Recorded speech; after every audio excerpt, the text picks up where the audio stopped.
esto incluye una propuesta para que los bancos multilaterales y el FMI ofrezcan 100 miles de millones al año en moneda de riesgo, en garantías de moneda de riesgo. Esto para respaldar las transiciones verdes. También tenemos el mandato de desarrollo de la Unión Europea que se presta a través de el FSD Plus de Europa. Y entre 2017 y 2021 eh, se ofrecieron 16 garantías con un valor de 1,75 miles de millones de euros. Y bueno, había también instrumentos para compartir riesgo hasta 11 miles de millones de euros. Es decir, hay claramente un aumento de las garantías desde diferentes instituciones, pero es importante saber que en estos momentos, digamos que los riesgos no son muy graves.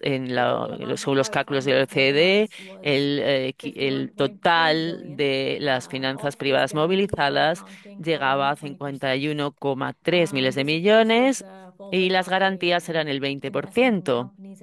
Esto, por supuesto, entre compañías de inversión y finanzas. Así que no son tan significativas. Vamos a pasar a la última diapositiva. Si pensamos en por qué hay un aumento global de las garantías, podemos pensar en tres factores. Se puede decir que hay digamos, hacen falta mayores flujos de capital para satisfacer los objetivos y esto se ve como un requisito fundamental para digamos, para los países en desarrollo. El segundo elemento, el segundo motor es que hay pruebas de que, digamos, las políticas están ensombreciendo volúmenes grandes de capital privado hambriento que se cree pueden ser transformados en intervenciones adecuadas en capital para el bien, social. Y luego también digamos que se cree que todo esto puede alimentar a los bancos y, bueno, puede ayudar a la sostenibilidad. El tercero es la intensificación de la fatiga de la ayuda o la reducción de los flujos de fondos públicos desde los países ricos. Vamos a pasar a la siguiente diapositiva. Muy bien, entonces las garantías también son bastante importantes en la ayuda y este es el propósito de nuestro webinario hoy.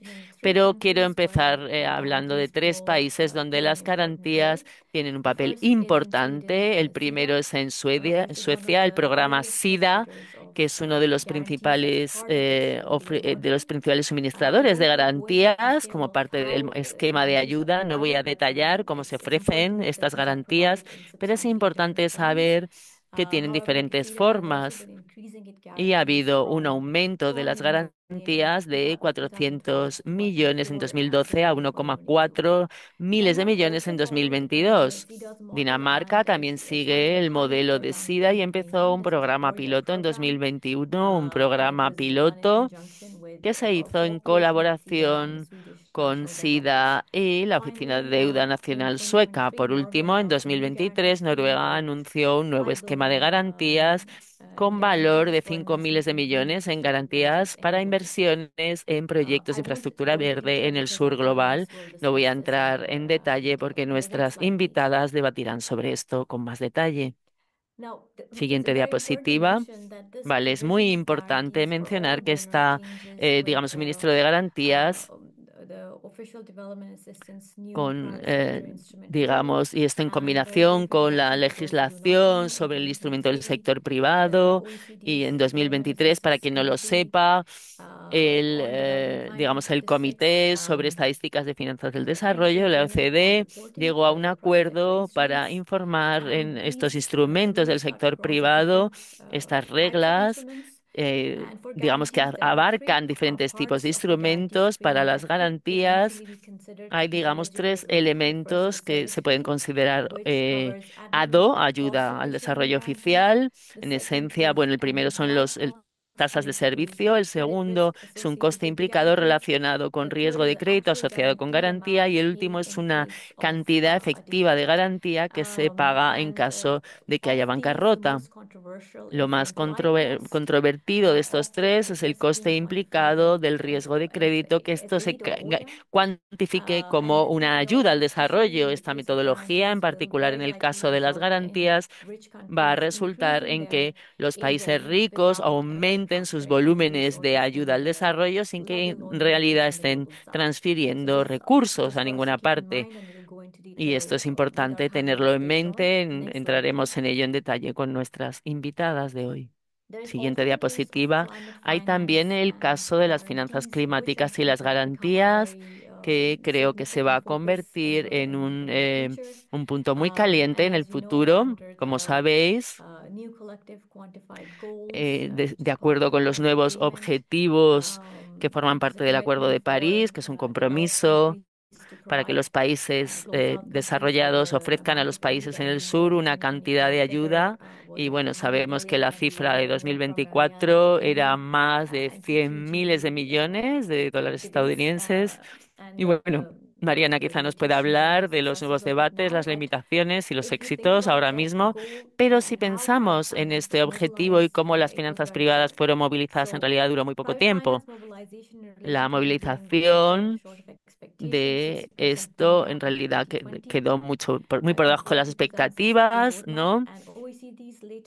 Y las últimas cifras del OECD lo que muestran es que en realidad estas finanzas se estancaron, ¿no? Hubo solo 14 miles de millones al año entre 2013 y 2020.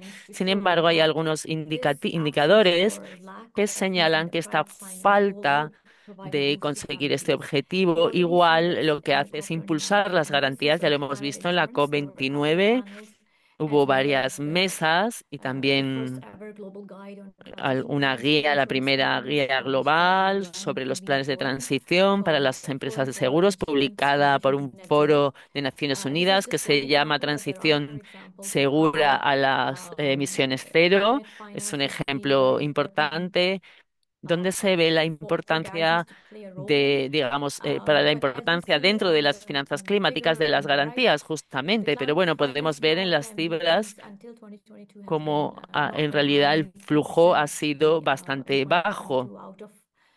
En 2022, bueno, hay todos estos cifras, pero bueno, lo que podemos ver es que la cantidad en realidad no es muy elevada y, bueno, vemos, no hay un verdadero aumento. Una de las funciones de este informe, de una perspectiva de sociedad civil, no era enfocarse en cuántas garantías económicas se pueden movilizar. Esto es un objetivo que entra bajo sino entender cómo este instrumento interactúa en relación a otros instrumentos de financiación privada y su adecuación en términos de desarrollo. Tenemos 5 riesgos de garantías en el informe en relación con la ayuda al desarrollo y la financiación climática. Lo más evidente es que el uso de presupuestos de ayuda, cuando estos dan garantías y luego los incluyen en la estadística de ayuda al desarrollo, esta es una diversión de ayuda. En relación con esto, hay una tapa de estos recursos. Garantiza que no se puede gastar este dinero en otra parte. Esto genera preocupaciones específicas utilizando garantías para movilizar financiación para la acción climática. Resta de las garantías para la financiación desde el norte global y aquellos países que suelen dominar esto desvían Entonces, el uso de garantías puede que naturalmente se inclina hacia las inversiones orientadas en los beneficios, cómo se enfocan en eliminar el riesgo. Esto significa que hay menos dinero disponible para otras facetas igual de importantes desde perspectiva de transición climática. El informe lo que pretende hacer es dar una visión general en conjunto. Hay otros elementos que requieren de mayor análisis y evaluación por parte de académicos y de sociedad civil. Estos van desde comprender el panorama de las garantías como una comprensión más clara del significado de estas garantías. Se trata del impacto en términos de desarrollo y las pautas para esto no están muy claros. También existe el tema de transparencia, la información y seguimiento desde todas las autoridades, desde el Fondo Europeo para el Desarrollo Sostenible hasta el Banco Mundial, no está adecuadamente claro. No sabemos si esto puede cumplirse y también hay investigación que tiene que realizarse desde la academia para comprender cómo estos van a satisfacer o cumplir. Existe un empujón para la financiación privada, pero si todos están exigiendo garantías, ¿qué significa esto para el panorama más amplio de financiación climática? Muchísimas gracias por resumir un tema muy complicado, un informe muy complicado. Creo que este tema para debate es muy interesante. Uno de los temas que vemos bastante bien en términos de las nuevas reglas para los instrumentos del sector privado, quizás podemos entender más claramente qué donantes están dedicando a qué cantidad de ayuda al desarrollo, a qué instrumentos. Y este es uno de los efectos positivos de estas nuevas normativas. Podemos ver qué parte de la ayuda al desarrollo está dirigiéndose por estas vías. Ahora pasamos la palabra a Tea, que nos va a aportar una reflexión desde la experiencia en Noruega. Uno de los elementos importantes de ver es que se ha posteado.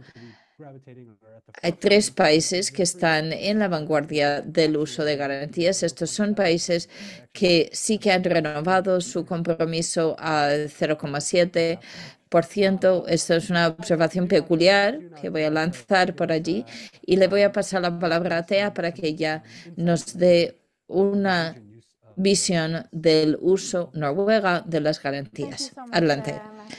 Muchas gracias, Matthew.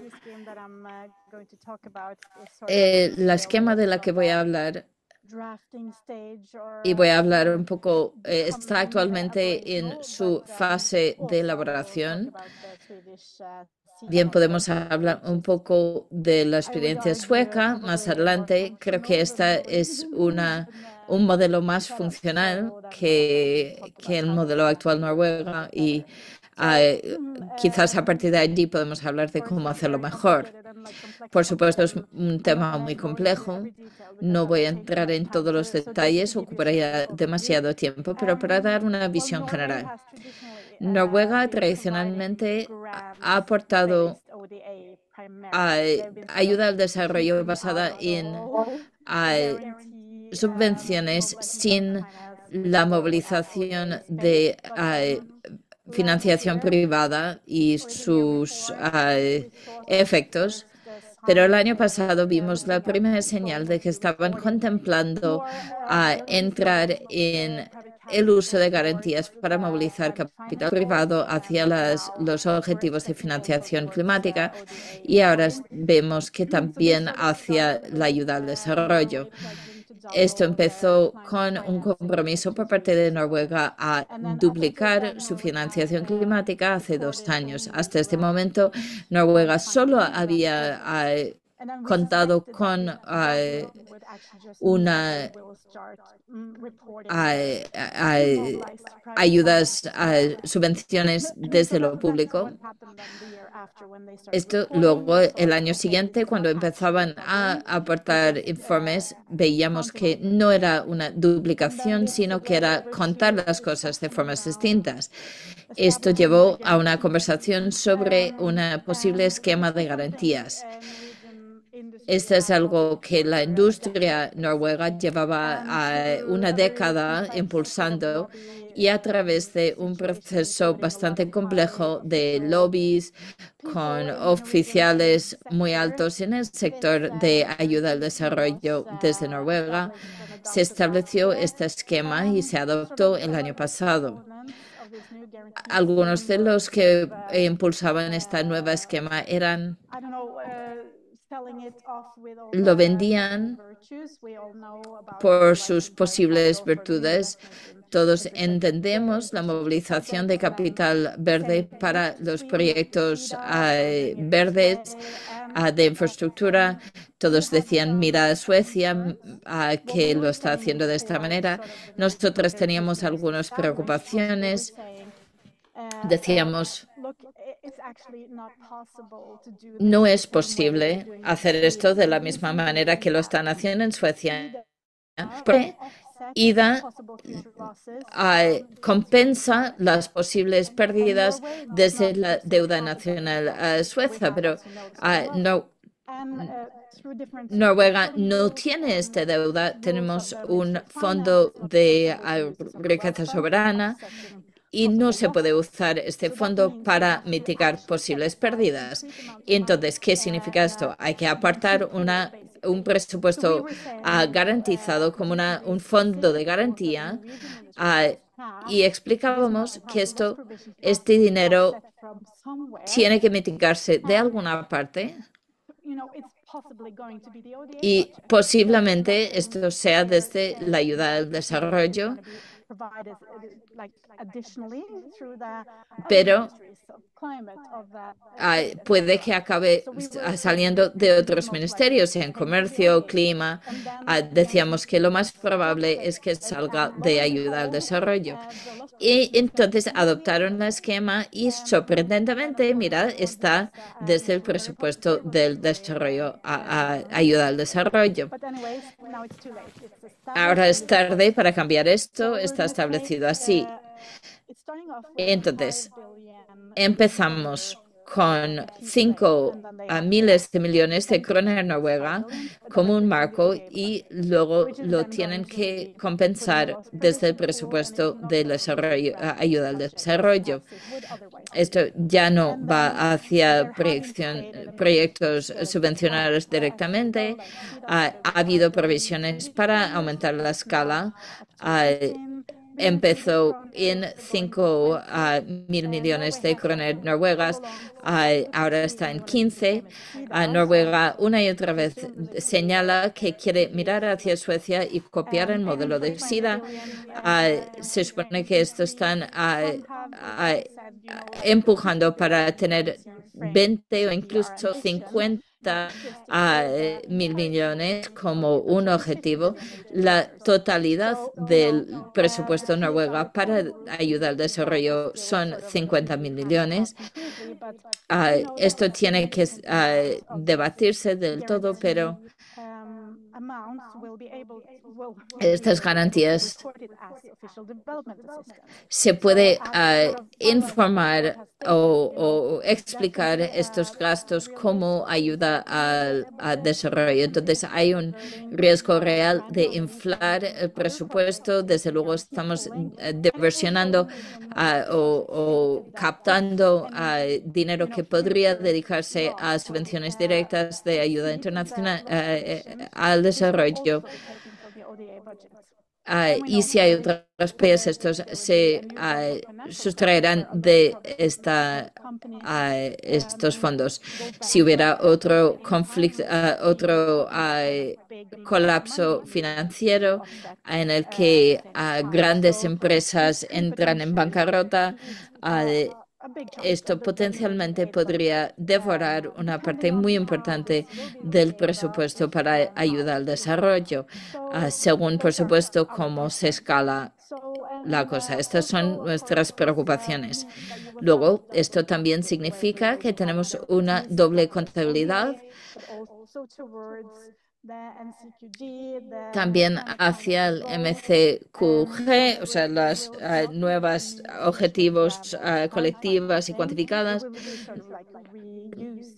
Sería un reuso de las figuras, los números de la ayuda al desarrollo sin realmente aportar un nuevo dinero. Entonces ahí estamos viendo lo que FAWA describe como riesgos, como uno de las características claves de este nuevo esquema. Desde una perspectiva de deuda soberana, que es una de las preocupaciones principales de Noruega, nos preocupa la contingencia sobre esta responsabilidad. En el caso de una crisis financiera global, se ha anunciado que están estudiando posibles formas de equilibrar en la que podrían abordar la deuda soberana, pero no está en absoluto claro cómo se va a hacer operativo. Esto 60% del marco va a través del Banco Mundial, que tiene su propio sistema para evaluar estas penalidades contingentes. Esto es un riesgo real para nosotros. Bueno, esto es un repaso muy general. Si quieren hacer preguntas, puedo responder en más detalle. Gracias. Muchísimas gracias, Tea. Muy interesante. También creo que es interesante observar que en este periodo de implementación de estas normas, que es muy complicado incluso desde la parte institucional para entender qué pueden hacer desde su perspectiva. Creo que está claro que hay dolores de crecimiento aquí para que entiendan qué pueden y qué no pueden hacer, lo que pueden entender como ayuda al desarrollo y no. Bueno, como has dicho, la visión noruega intenta apoyarse o modelarse en la experiencia sueca. Entonces, ahora vamos a pasar palabra a este proyecto pionera. Vamos a escuchar a Åsa para contarnos la experiencia sueca en términos de comprensión y cómo abordar esas garantías. Creo que tienen una experiencia más larga como uno de los primeros en adoptar este tipo de instrumentos. Okay, thank you so much, Matt. Muchísimas gracias, Matt. Un gusto estar aquí con todos vosotros. Muchas gracias a Eurodad por invitarme. Para no Bueno, voy a hablar de riesgos y voy a hablar de problemas también, pero para que esta mesa no solo hable de riesgos y problemas, voy a empezar haciendo un repaso general de la genialidad del instrumento sueco en comparación con otros varios esquemas de garantías de otros países europeos. Porque ya vimos en el diapositivo que presentó FAWA que la cantidad total de garantías en este momento es 1,5 mil millones de euros, pero esta garantía no es en sí ayuda al desarrollo. Para decirlo muy claro, porque sé que eso era difícil. Una garantía es como una suerte de seguro. Cuando SIDA hace una garantía, funciona un poco como una empresa de seguros. No es exactamente así, pero casi. Es la Oficina Nacional de Deuda que hace la evaluación de riesgos intentando poner un número, un valor a este riesgo. Entonces, cuando SIDA quiere poner una garantía, va a esta oficina y dice, queremos ofrecer una garantía a este préstamo o algún tipo de crédito, y la Oficina Nacional de Deuda hace una evaluación de la posible pérdida. ¿Qué tan alto es el precio? ¿Qué tan alto es el riesgo de que falle este préstamo o que no recupera el total valor de este préstamo? Esta previsión de pérdida, bueno, a partir de esta previsión de pérdida y su nivel de riesgo, SIDA cobra una tasa añadida, como también hacen los bancos o las organizaciones e instituciones, a un país socio que quiere recibir este préstamo y tener esta garantía. Si quieren un préstamo, SIDA dice, vamos a poder reducir el riesgo sobre el crédito. Y esta pérdida anticipada y su correspondiente tasa que paga la persona que acepta la garantía, eso entra en la cuenta de servicio de la garantía de Estado. Esto va formando una reserva. Es una reserva que el sector privado paga. Es una buena práctica porque entonces no estamos utilizando dineros del presupuesto de ayuda al desarrollo que podría dedicarse a otras cosas. Si hay una pérdida, la primera compensación proviene de la cuenta del Estado. SIDA no toca nada del presupuesto de la ayuda al desarrollo. Si las pérdidas superan lo que hay en esta reserva, esta cuenta, el gobierno sueco entra y paga el resto de la pérdida. Entonces, está compensado por el Banco Nacional Sueco. Yo creo que esta es una de las partes que hemos celebrado, porque cuando miramos otros tipos de fondos que apartan este dinero desde el presupuesto de ayuda al desarrollo, muy pocos tienen un impacto en desarrollo que justificaría la extracción euro por euro de este dinero del presupuesto de desarrollo, ayuda al desarrollo. Habría que ser tremendamente eficaz y tener un alcance de impactar la vida de las personas empobrecidas. Sencillamente no hay empresas o proyectos de este tipo que tienen ese alcance. Entonces, ¿esto se paga desde ayuda al desarrollo? No. Esto se paga o desde la cuenta de reserva, esto sería el dinero privado, o del dinero público, desde el gobierno de Suecia. La única parte que sí que proviene de ayuda al desarrollo es en el caso de que SIDA pueda convencer a un banco, o si un banco quiere poner préstamos en un estado muy frágil o en un país muy poco desarrollado, SIDA puede decir, venga, tan solo conseguir que este dinero entre en este mercado o posibilitar préstamos en este grupo o en este sector, eso se alinea también con los objetivos de ayuda al desarrollo sueco, pueden subvencionar la propia tasa. Entonces, cuando se paga la tasa, dicen solo hay que pagar esta pequeña parte de la tasa y SIDA pone el resto. Y Y toda esta suma de lo que paga el Estado y lo que paga el país, esto entra en el fondo reserva.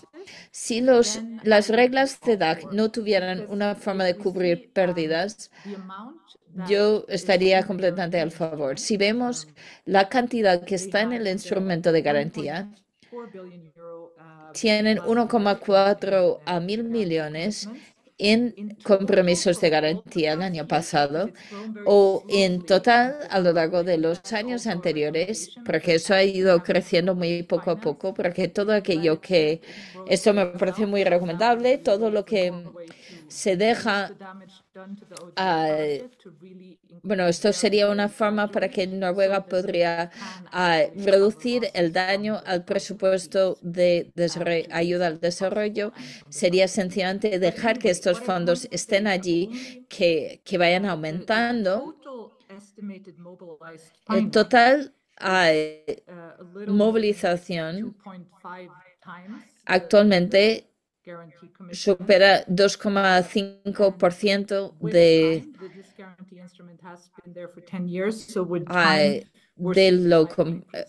el compromiso.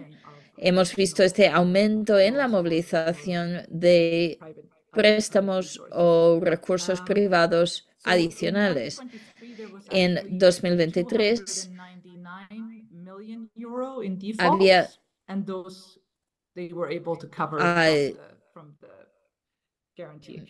millones de euros que se pudo cubrir en...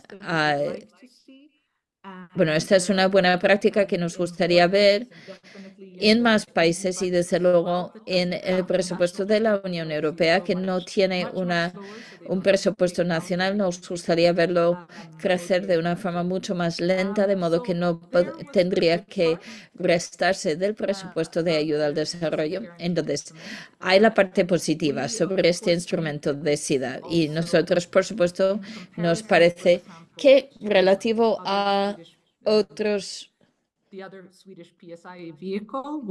vehículos de instrumentos de sector privado, esto, algo que estamos viendo con el actual gobierno, que le gusta mucho el sector privado y las inversiones, es un aumento muy brusco en garantizar el marco de garantías y el énfasis en las empresas suecas. Y a mí me gustaría añadir esto a los riesgos que has señalado hacia el final de tu presentación, Farwa. Si estudian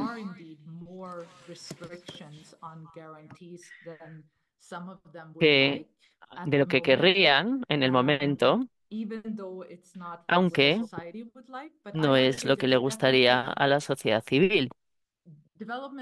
Pero diría que las instituciones de financiación al desarrollo y las instituciones de garantía tienen un lugar en el desarrollo. Personalmente, me gustaría que no tuvieran un lugar en la ayuda al desarrollo oficial, sino que fuera, digamos, en otros flujos, porque creo que estamos mezclando inversión pública y privada y entonces empezamos a hablar de todo como si fuera cooperación al desarrollo y hay un verdadero riesgo de perder perspectiva, de olvidar el objetivo de la cooperación al desarrollo. Y en Suecia es muy claro, muy claro, la gente.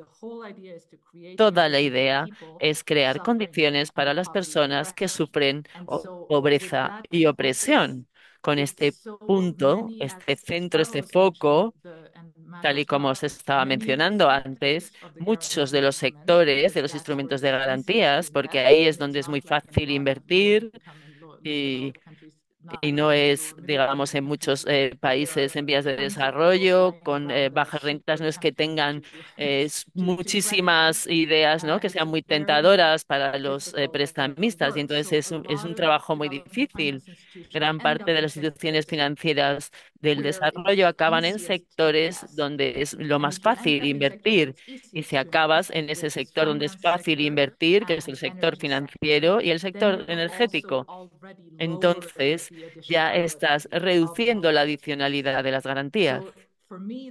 Así que para mí la manera de hacer un instrumento de garantías es realmente tratar de ver, ¿vale? Es un instrumento pequeño, un instrumento de garantías pequeño o un vehículo. Tenemos que ver la manera, oh, perdón, ese es mi perro, donde podemos estar realmente en la primera línea del desarrollo sostenible y trabajar de verdad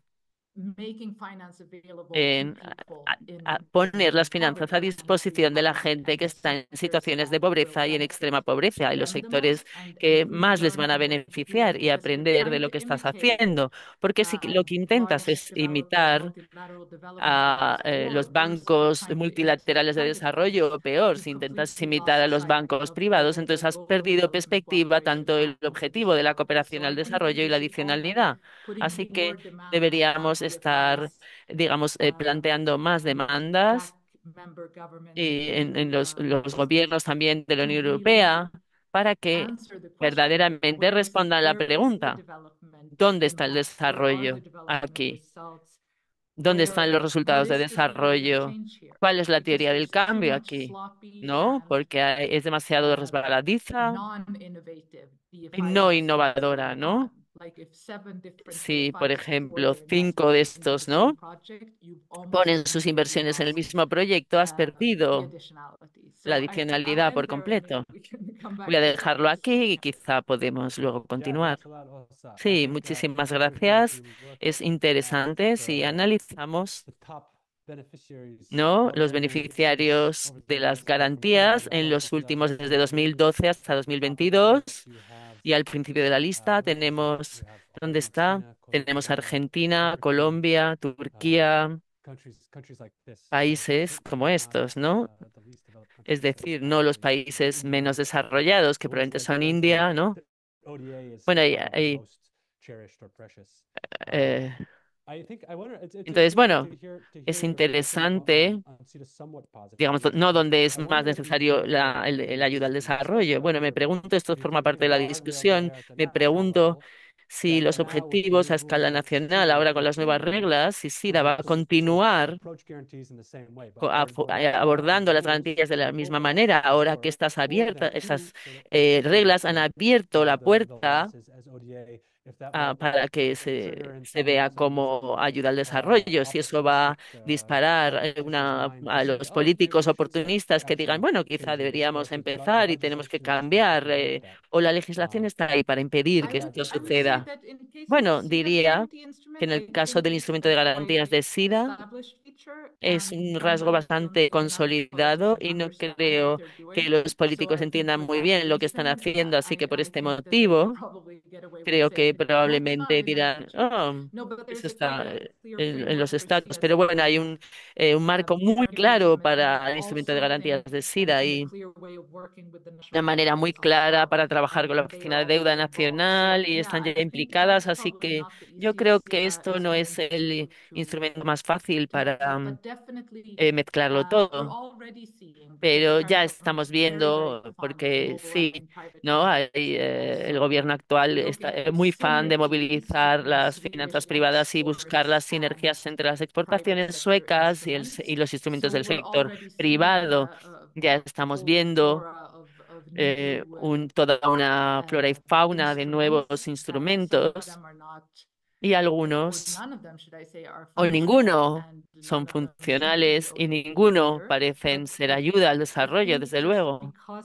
Pero como el instrumento de garantías de SIDA está bastante establecido y tiene reglas muy claras, muy consolidadas y empezó a funcionar, digamos que lleva casi 10 años, así que bueno, podrían hacer más para extraer aprendizajes y realmente llevar las fronteras un poco más allá, asumir mayores riesgos y de verdad jugar el desarrollo, que las finanzas para el desarrollo deberían jugar, pero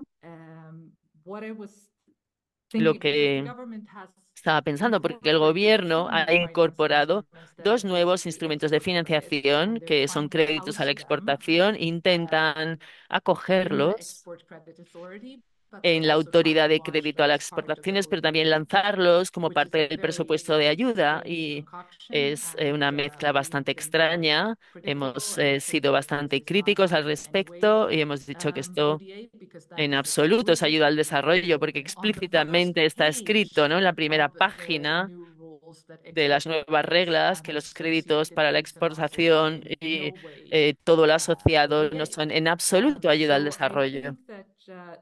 Así que estas ideas van a seguir apareciendo y si intentan hacer un informe al respecto al DAC, creo que será un experimento interesante y una manera de analizar la integridad de las nuevas reglas y del secretariado de DAC y cómo las aplica, porque para la sociedad civil, como he dicho, hay algunas salvaguardas en las nuevas reglas y hay algunas frases que dicen muy claramente esto es una garantía que es para el desarrollo y tiene que empezar con este tipo de propósitos, etcétera, etcétera. Y hay efectivamente fronteras, las establece, y luego los instrumentos del sector privado es la única parte de la ayuda al desarrollo donde el secretariado puede de alguna manera declinar, integrar un artículo concreto dentro de la estadística de ayuda al desarrollo. Así que bueno, esperamos esto y estamos tratando de obligar a nuestro gobierno a rendir cuentas y para que no incluya otro tipo de créditos y garantías dentro de la ayuda al desarrollo. Muchas gracias por este comentario adicional.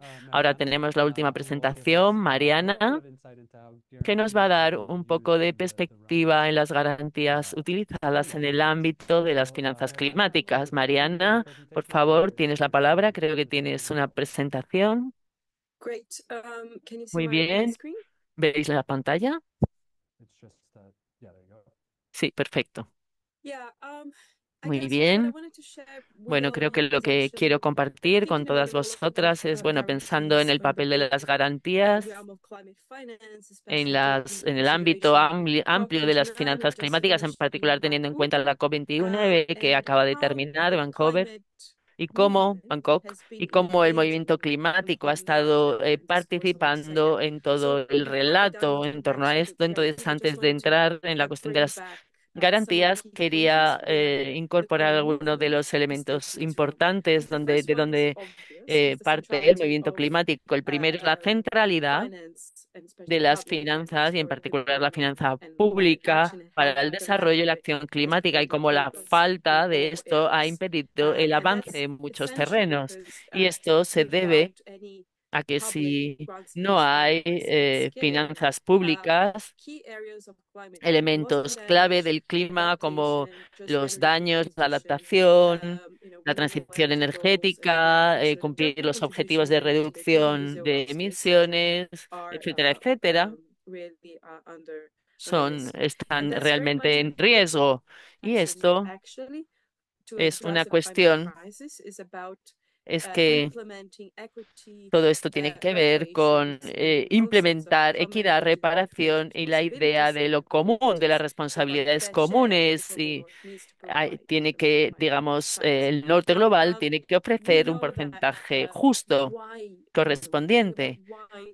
¿No? Hay que pensar en por qué el sector privado al final ha acabado estando en el centro de las soluciones y esto tiene que ver con una narrativa muy instalada en el norte global, en los países desarrollados, que las finanzas públicas son limitadas. Sabemos, desde el punto de vista de las necesidades, de los cálculos, ¿no? Creo que estamos en 5 trillones en finanzas climáticas, pero cuando analizamos qué tipo de actividad, para qué tipo de actividad se utiliza la finanza pública, hay mucho que se podría cambiar. Por ejemplo, los países de la OCDE gastan 0,3% en actividades relacionadas con el clima, mientras que los países de la OTAN gastan mucho más en gasto militar, ¿no? Los subsidios al combustible consumen trillones de euros, de dólares estadounidenses y hay una serie de fuentes normativas de finanzas a través de los impuestos,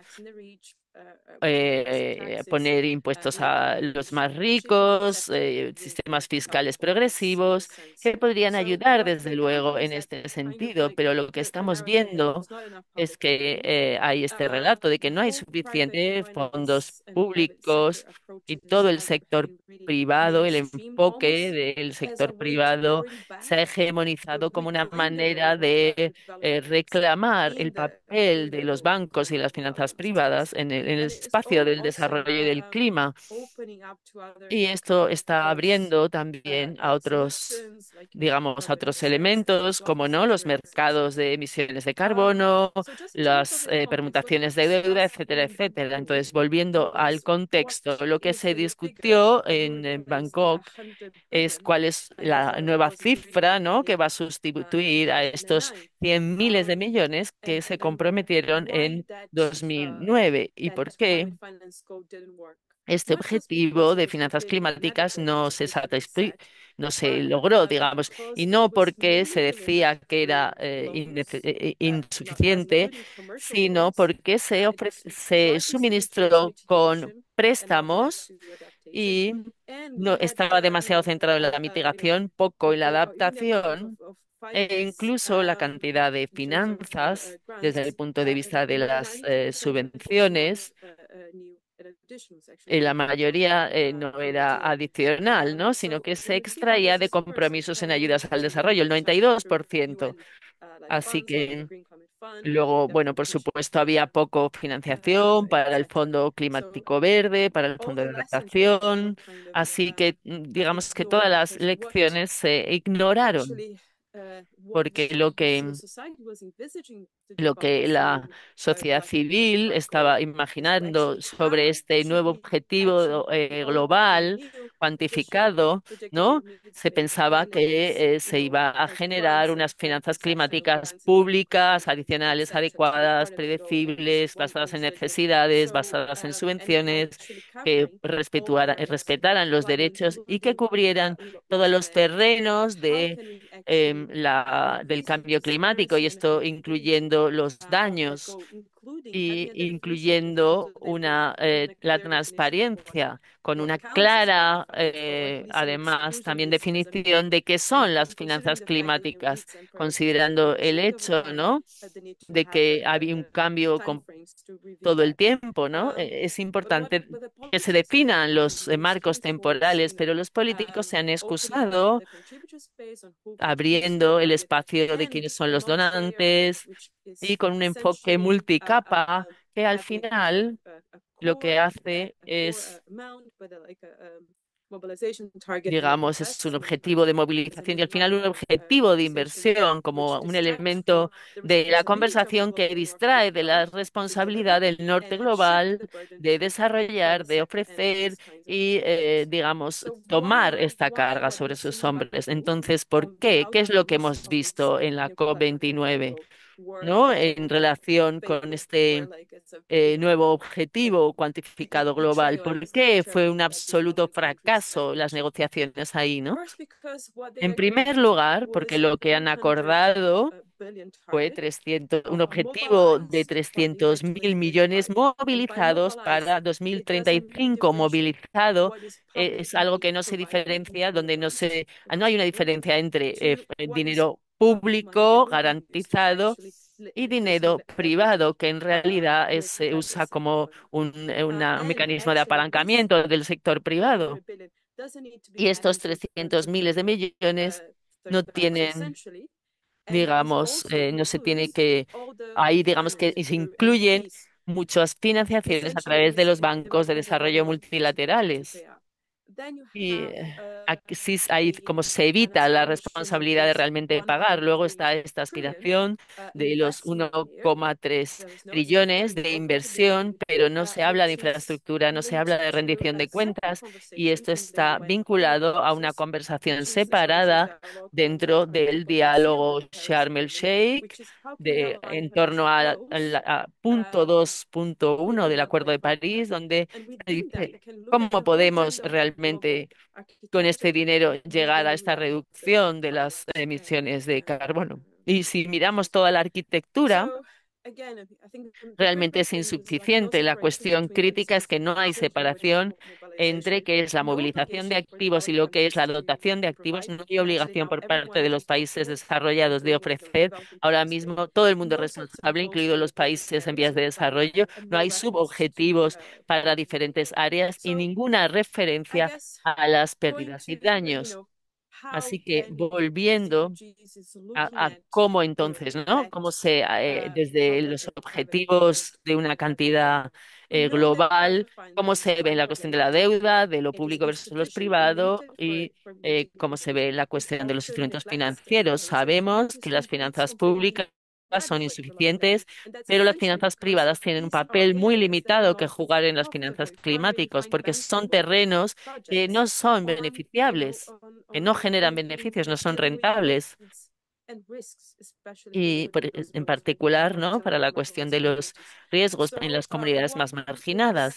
Así que lo que hemos visto en realidad es un cambio de relato muy claramente en esta nueva COP, donde son los beneficios, porque se habla de movilizar el sector privado, hacer inversión, ¿no? Y a través de esta movilización de fondos, en lugar de poner en el centro las necesidades de los países en desarrollo, y aquí, por ejemplo, ¿no? En el consenso del clima de Wall Street, ahí en realidad lo que se hace es fortalecer todos los mecanismos de apalancamiento, de reducción de los riesgos y utilizar más garantías para lograr diferentes objetivos en lugar de un sistema de financiación pública y escalable. Así que, ¿en qué punto estamos en estos momentos en ese marco, ¿no? Por los años, para los próximos años, la conversación va a trasladarse, a desplazarse desde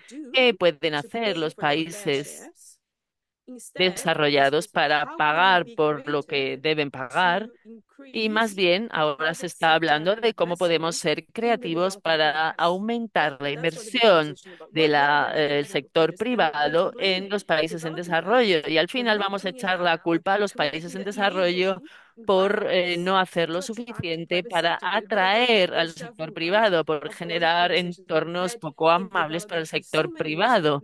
Y esto es como un déjà vu, ¿no? Con esta nueva etiqueta de verde, al final repetimos la misma receta, el mismo enfoque, solo por tener una idea, ¿no? Analizando esta cifra de los 300.000 millones, en realidad de lo que estamos hablando es de aproximadamente 175 miles de millones hoy en día, ¿no? Pensemos, por ejemplo, en África, que gastó este año solo 163.000 millones en el pago de la deuda. Entonces, bueno, veamos claramente que es una cifra irrisible. ¿Qué podemos hacer a continuación? Realmente tenemos que continuar buscando maneras para desmistificar por qué los enfoques del sector privado no están funcionando para abordar la crisis climática. ¿Por qué las colaboraciones, digamos, por qué todos estos instrumentos financieros al final no nos llevan a ningún lado? ¿Y por qué es un problema plantear los beneficios por delante de las necesidades? Mirando para adelante, hay una pregunta sobre los 1,3 billón y su estrategia, vinculando esta conversación desde las aportaciones nacionales, que es el tema principal para el COP30, y el papel de los MDBs en la financiación climática más ampliamente. En total, quería compartir un poco sobre cómo nos estamos esforzando para mostrar que todos estos acercamientos no son adecuados y recuperar el papel de la financiación pública para la financiación climática. Muchas gracias, Mariana. Otra cosa a tener en cuenta, una de las cosas que hemos visto surgir con las nuevas normas es esta noción de adicionalidad y demostrar la adicionalidad que en contraste con el primer marco que era de concesión. Esto es algo que tenemos que prestar mucha atención, en concreto en el contexto de financiación climática. La división entre el desarrollo, la ayuda al desarrollo y la financiación climática está muy borroso, y el riesgo que señala TEA de doble contabilidad o de confusión entre estos marcos es un riesgo muy serio. Bueno, hay algunas preguntas en el chat. Sí que me gustaría, las voy a leer y quien quiera responder, que responde. Si partes de la agenda de reforma de MDB, en concreto, aquellos que les anima a asumir mayor riesgo se adoptan, ¿cómo podría cambiar la posible eficacia de las garantías de los portfolios de préstamos? Muchas gracias, Osa, por una fantástica presentación. ¿Hay algún otro país, aparte de Noruega, que está contemplando el mismo tipo de modelo como las garantías de SIDA? No sé si alguien quiere responder a esto. Una pregunta que yo tengo es, si asumimos que las garantías están aquí para quedarse, algo que dijo Osa, ¿cómo podemos garantizar que se están usando en aquellos lugares suelen centrarse en esto que parece desde el material publicitario de SIDA que están intentando enfocar su actividad en espacios y proyectos que por lo menos superficialmente parece que están en el lugar adecuado o están sirviendo al tipo de proyectos que debían. A nivel superficial parece que, bueno, no está mal. Pero ¿cómo animamos? Muchas veces se habla de blancos, de objetivos o targets, y dicen que una parte mínima tiene que dirigirse a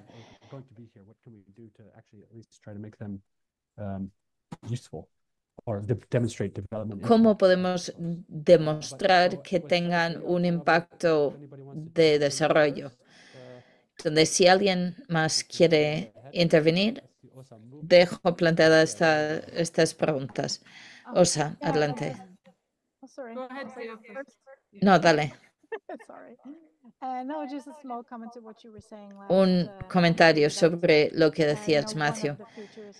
Una de las características del esquema regional es que se reserva 30% del marco de garantías para su propio tipo de proyectos, que se supone que están enfocados en países de rentas bajas, y esta es una forma de garantizar que hay un porcentaje que está reservado para dirigirse a espacios, a países de rentas bajas, y específicamente a esta porción del esquema de garantías que se dirija a países de renta baja. Quizás esto significa que sea más fácil imponer controles en garantizando que se están poniendo los riesgos o el impacto de desarrollo por encima de posibles beneficios.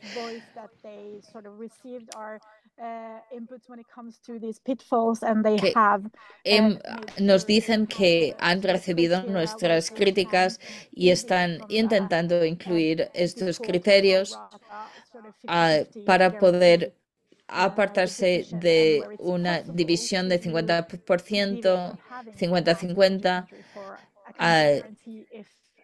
y la necesidad de solicitar a los países una contragarantía.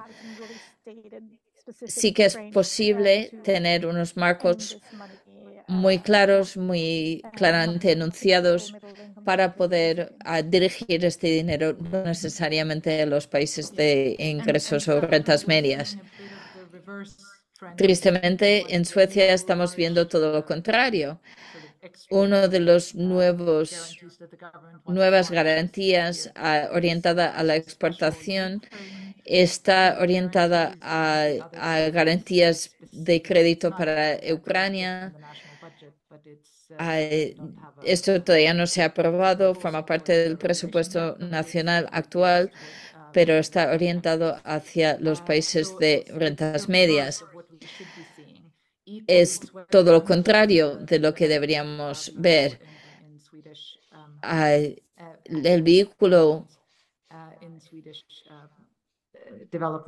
en las finanzas de ayuda al desarrollo sueca, su orientación, porque son una empresa estatal.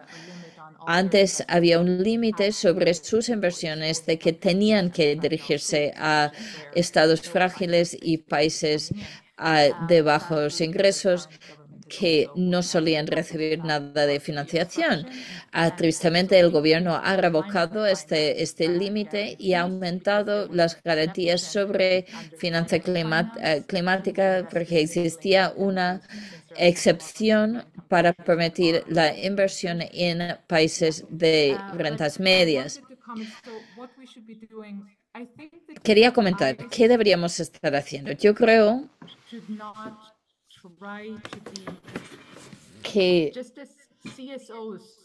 los DFI, tal como los CSO, no han de intentar ser las Naciones Unidas. Estas iniciativas no deberían intentar ser el Banco Mundial. Debería haber una diferencia en el tipo de riesgo. Y si hablamos con inversores en el sector privado, hicimos una mesa redonda hace tiempo con algunos de nuestros miembros, dirigido por uno de los miembros de Concord Suecia, que ha hecho un trabajo excelente sobre las garantías.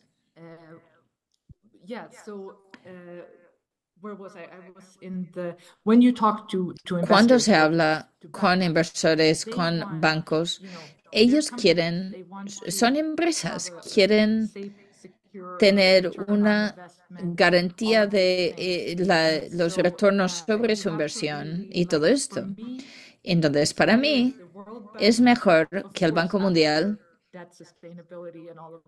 además de sostenibilidad de la deuda y otras muchas cosas que tienen que hacerse en la reforma del Banco Mundial, pero es mejor que ellos hagan los bonos verdes, este tipo de gran trabajo de bajo mínimos intereses, inversiones con muy bajos intereses, con dinero que cogen prestados del sector privado con intereses muy bajos.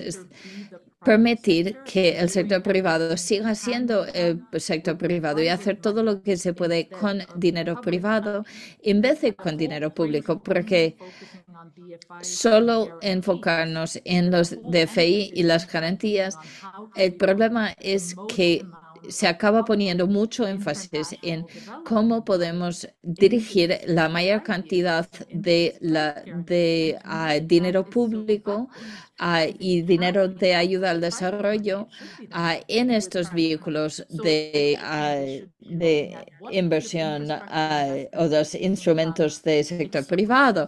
Y para mí esto es completamente al revés, que si es dinero privado, que se haga con dinero privado. Aquellas cosas que se hacen con subvenciones de dinero público, este dinero debería dirigirse a personas, a iniciativas climáticas, comunitarias y de bases, y la parte no es una cuestión de dónde vamos a buscar las mayores oportunidades para invertir el dinero público, no, debería hacerse al revés. Porque distorsiona los mercados, no queremos estar allí.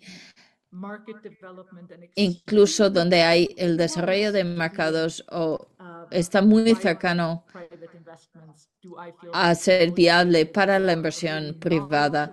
Esto me parece un espacio razonable para un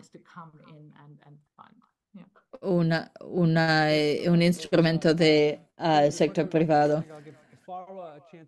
Voy a pasar la palabra a Farwa para que responda a las preguntas en el QA.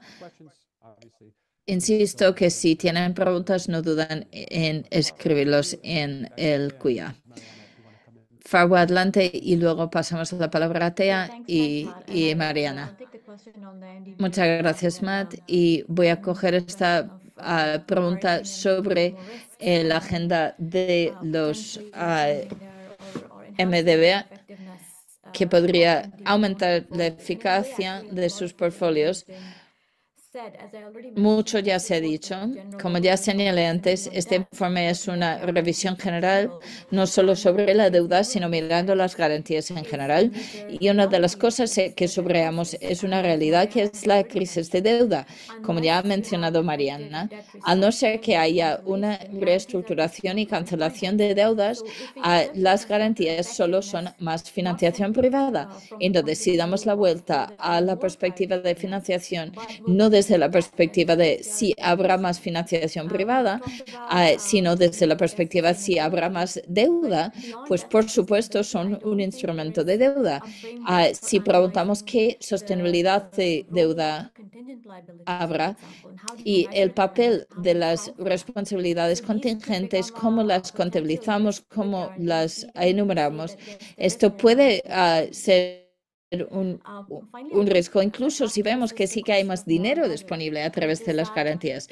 Y para mí esto es un problema de riesgo moral. Los inversores se ven todavía más incentivizados para sentirse sin riesgo a través de estas garantías. Estamos hablando de el despliegue de todo un conjunto de instrumentos para inversión privada sin una comprensión adecuada del riesgo moral.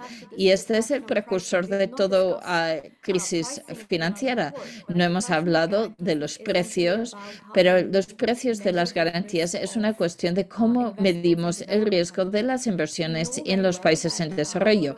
Sabemos que muchos estudios actuariales y análisis hablan del el riesgo puede triplicarse desde las economías desarrolladas, pero no se habla de los beneficios que provienen de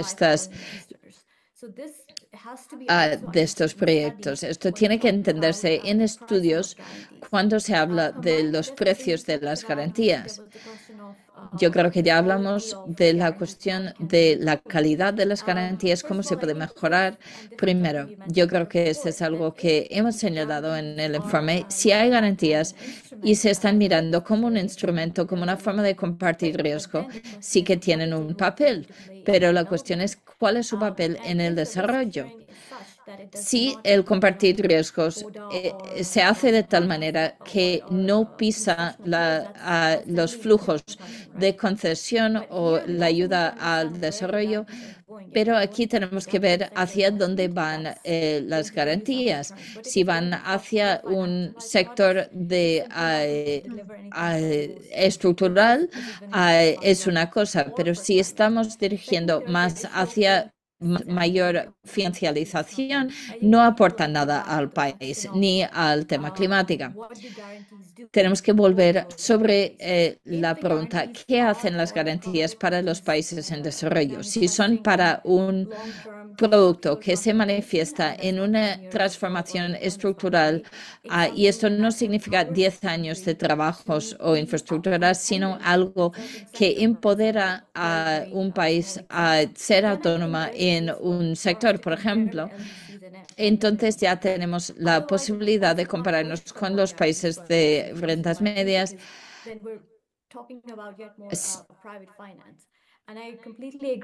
Estoy completamente de acuerdo con lo que ha presentado Mariana en términos del papel de la financiación pública. El hecho de que está por allí, está disponible, se está aplicando en muchos aspectos diferentes, pero si estamos hablando de garantías, tenemos que hablar de cómo reclamar la financiación pública, cómo dar la vuelta a la pregunta y ver cómo la financiación pública puede aportar para el desarrollo y para el clima. Muchas gracias. Voy a pasar la palabra otra vez a Mariana primero y luego a Tea. Adelante, Mariana. Sí, quería construir sobre lo que ha dicho Farwa. Por supuesto, tenemos que reclamar el papel de la financiación pública para clima y desarrollo, pero no es blanco y negro. No estamos diciendo que no a los instrumentos, pero sí reconociendo que en la mayoría de los casos, cuando estamos hablando de la crisis climática, no funcionan. Sobre todo si estamos hablando de los países menos desarrollados. Hay algunas actividades, como por ejemplo el desarrollo de alternativas energéticas, como instalaciones para solar y eólica. Sí que hay un papel para, por lo menos en los países de ingresos medios, sí que hay un papel para esto, pero si miramos las necesidades que hay, incluso en torno a la transición energética, en la que es una cuestión de fuera de la red o en mini redes, existe un papel, pero esto tiene que jugar un papel muy mínimo dentro del conjunto de la financiación. Tenemos que subrayar la financiación pública. Muchas gracias, Mariana. Tea. Estamos llegando al fin de nuestro tiempo, pero voy a intentar ser muy escueta. Me pareció muy interesante desde una perspectiva regional. Una forma de hacer esto que habría evitado algunos de los aspectos más problemáticos. Cuando eso estaba en formato borrador, decíamos que sí que se ha hecho desde hace 30 o 40 años créditos sobre exportaciones y hay un sistema enfocado en los países en desarrollo, sobre todo en los proyectos energéticos e incluso algunas colaboraciones con la agencia noruega.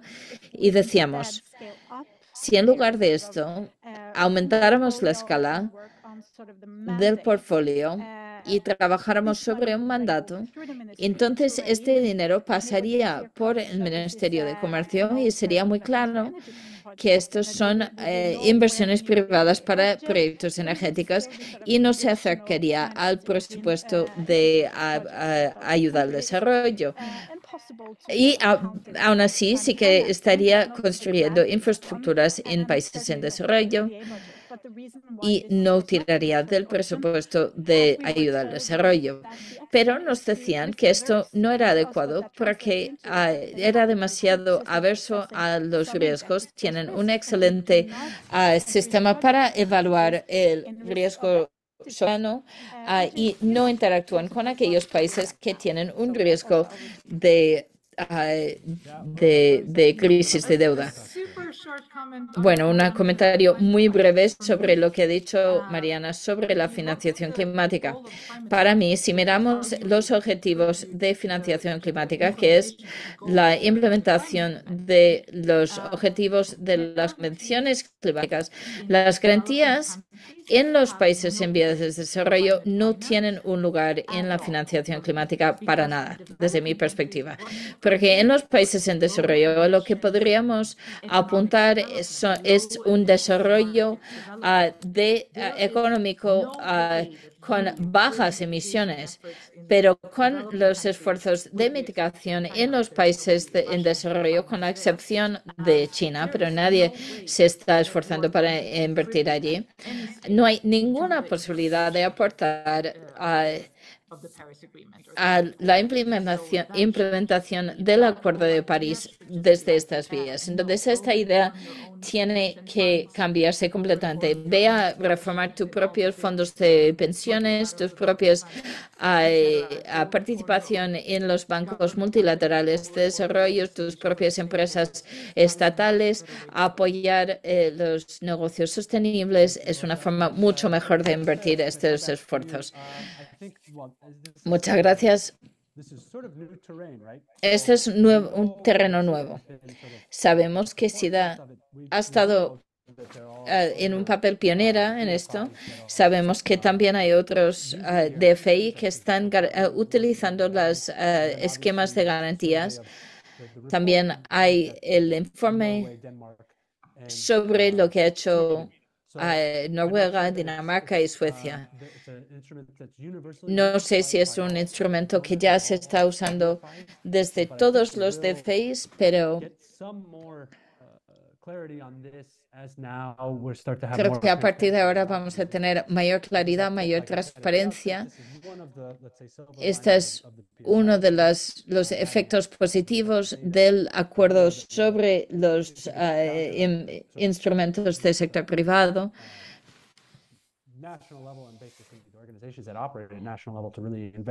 Pero esto depende de un nivel nacional para investigar el tipo de esquemas de cómo están organizando estas garantías, cómo pueden, para entender a este nivel de detalle, para entender los esquemas y cómo funcionan. Quizás depende de nosotros seguir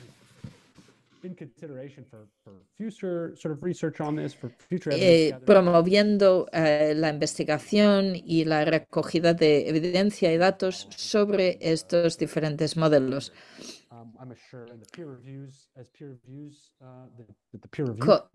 En el proceso de revisión entre pares, vamos a empezar a recopilar más evidencias en esta dirección también. De momento, solo hay un par de DFEs que están activamente persiguiendo a las ISP,